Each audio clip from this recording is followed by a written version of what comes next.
अगला छंद पढ़ते हैं कि देखिए, हृदय की अनुकृति बाह्य उदार, एक लंबी काया उन्मुक्त, मधुपवन क्रीडित ज्यों शिशुशाल, सुशोभित हो सौरभ संयुक्त। मधुपवन क्रीडित ज्यों शिशुशाल, सुशोभित हो सौरभ संयुक्त। श्रद्धा के विषय में भी मनु ने कुछ कहा नहीं है, यहाँ सिर्फ कवि ही वर्णित कर रहा है कि मनु को श्रद्धा को देखते ही कैसा लगा, क्या आभास हुआ। श्रद्धा को देखकर मनु मन में विचार करते हैं कि जैसे हृदय की ही बाहरी अनुकृति सामने लंबी स्वच्छंद काया खड़ी दिखाई दे रही है। हृदय की अनुकृति बाह्य उदार, एक लंबी काया उन्मुक्त। श्रद्धा का वह छरहरा और लंबा शरीर बदन देख करके मनु मन में विचार करते हैं कि जैसे हृदय की उदार, हृदय की बाहरी अनुकृति हो। जिस तरह से हृदय में उदारता, नम्रता, करुणा, दया आदि विद्यमान होते हैं और हृदय विस्तृत होता है, ठीक उसी तरीके से उसका शरीर करुणा, उदारता से परिपूर्ण था। और जैसे हृदय विस्तृत होता है वैसे उसकी काया भी लंबी दिखाई दे रही थी। मधुपवन क्रीडित ज्यों शिशुशाल, उसके अंग प्रत्यंग ऐसे लग रहे थे। शरीर पर लहराते बालों को देख करके कवि कहता है कि जैसे बसंत ऋतु की वायु के साथ मधुपवन, मधुपवन मधु माने वसंत, पवन माने वायु, बसंत ऋतु की वायु के साथ क्रीड़ा करते हुए शिशुशाल, साल का कोई छोटा पौधा सौरभ संयुक्त सुशोभित हो, सुगंध से परिपूर्ण होकर के सुशोभित हो रहा हो, ऐसे ही उसका शरीर वायु के साथ अटखेलियां कर रहा था। अगला छंद पढ़ते हैं।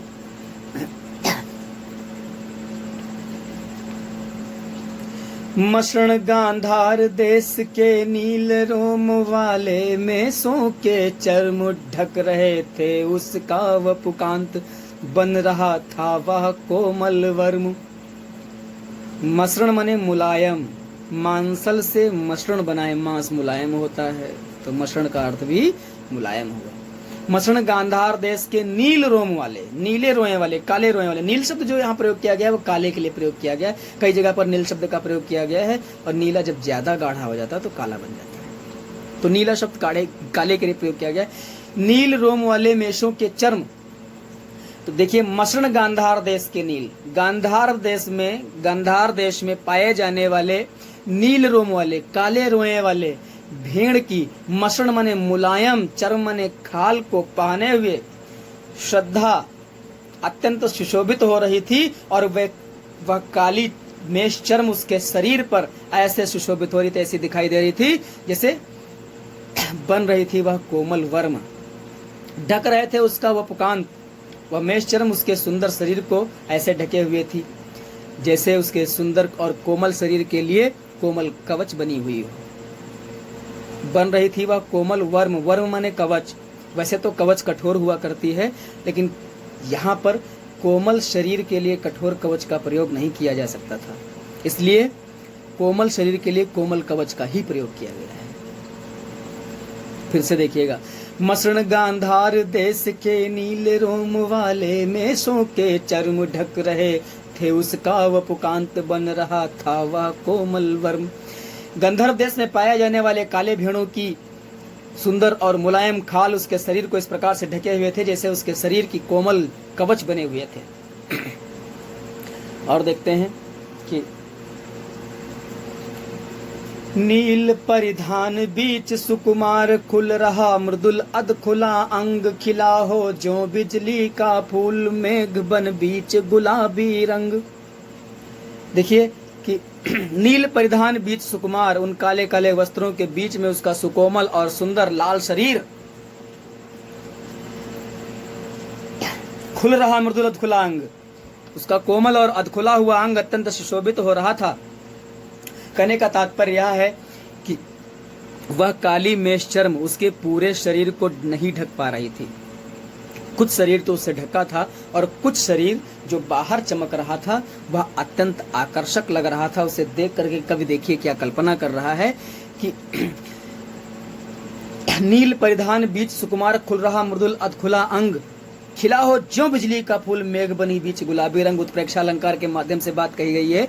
देखिए कि जैसे मेघ बन बादल रूपी घने जंगल में, घने काले जंगल में कोई बिजली का गुलाबी रंग का फूल खिला हुआ हो, इस तरीके से उन काले वस्त्रों के बीच से उस श्रद्धा का लाल और सुंदर शरीर झांकता हुआ से शोभित हो रहा था, चमकता हुआ दिखाई दे रहा था।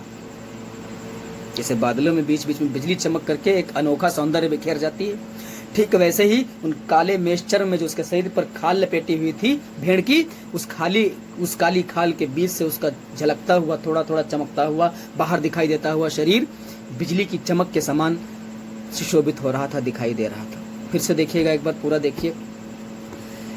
कवि कहता है कि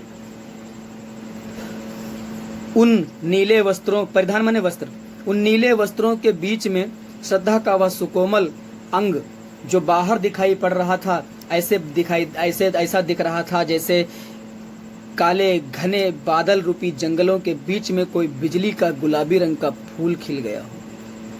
ज़्यादा कठिन नहीं है, बड़ा आसान है, और ये दोनों बड़े ही महत्वपूर्ण हैं जो मैं आपको पढ़ा रहा हूँ।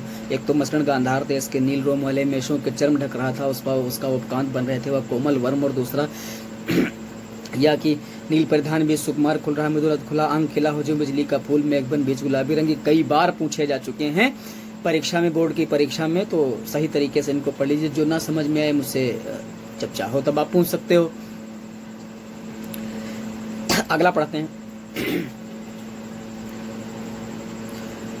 ओह वह मुख पश्चिम के व्योम बीच जब घिरते हो घनश्याम, ओह वह मुख पश्चिम के व्योम बीच जब घिरते हो घनश्याम, अरुण रवि मंडल उनको भेद दिखाई देता हो छविधाम।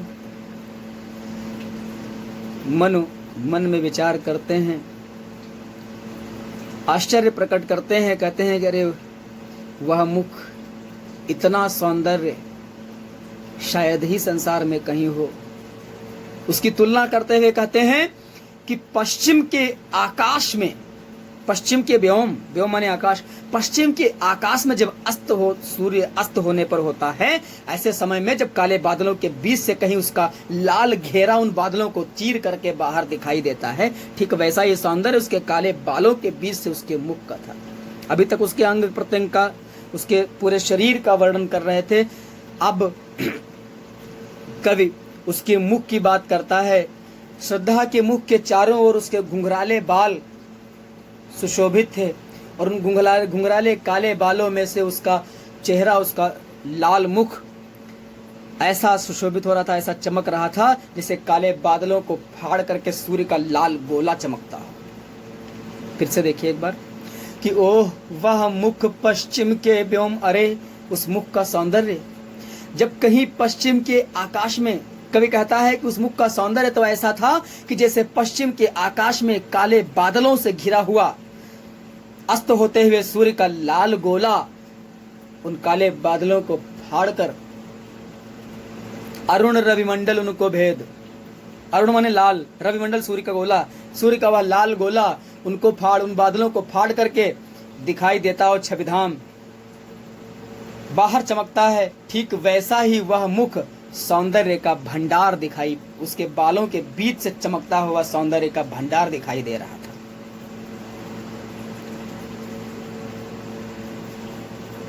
अगले टर्न पर हम आगे पढ़ेंगे, तब तक के लिए आप इसे पढ़िए, जो ना समझ में पूछिए, किताब सामने रखिएगा।